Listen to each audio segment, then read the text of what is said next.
Stop. Siapa nih yang kelakuannya kayak gini?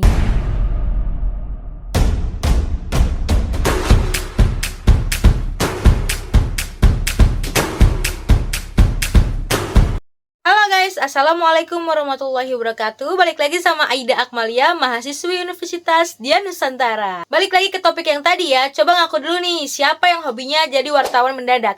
Yang dikit-dikit posting, dikit-dikit ngasih informasi. Coba komen di bawah. Sebenarnya boleh aja sih kita posting atau menyebarkan sesuatu hal yang kita lihat. Tapi kamu tahu nggak sih kita bisa kena pidana loh apabila menyebarkan berita yang belum tentu benar adanya alias hoax. Kamu udah tahu belum ya berita hoax itu apa? Kalau belum, sini biar aku jelasin ya.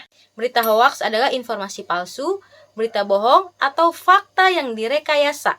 Di media sosial masih banyak tersebar berita-berita palsu dan tidak jelas kebenarannya, atau disebut juga dengan berita hoax. Ada dua faktor yang menyebabkan tersebarnya berita hoax. Yang pertama, berita hoax secara sengaja dibuat dan disebarkan oleh oknum atau sebuah kelompok.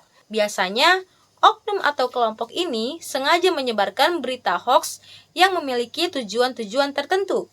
Ada berita hoax yang sengaja dibuat dan disebarkan hanya untuk menaikkan popularitas atau hanya untuk mencari sensasi saja. Misalnya berita selebriti, artis yang sering kita temui di media sosial.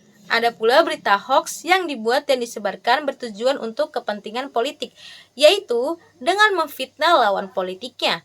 Dan masih banyak hal lain lagi yang memicu oknum atau sebuah kelompok untuk membuat dan menyebarkan berita palsu ini. Yang kedua, berita hoax yang tidak disengaja. Kadang ada beberapa oknum atau kelompok yang ingin membuat lelucon saja di media sosial. Akan tetapi, berita yang awalnya hanya menjadi bahan candaan justru berakibat fatal. Oleh karena itu, kita selaku pengguna media sosial harus lebih berhati-hati.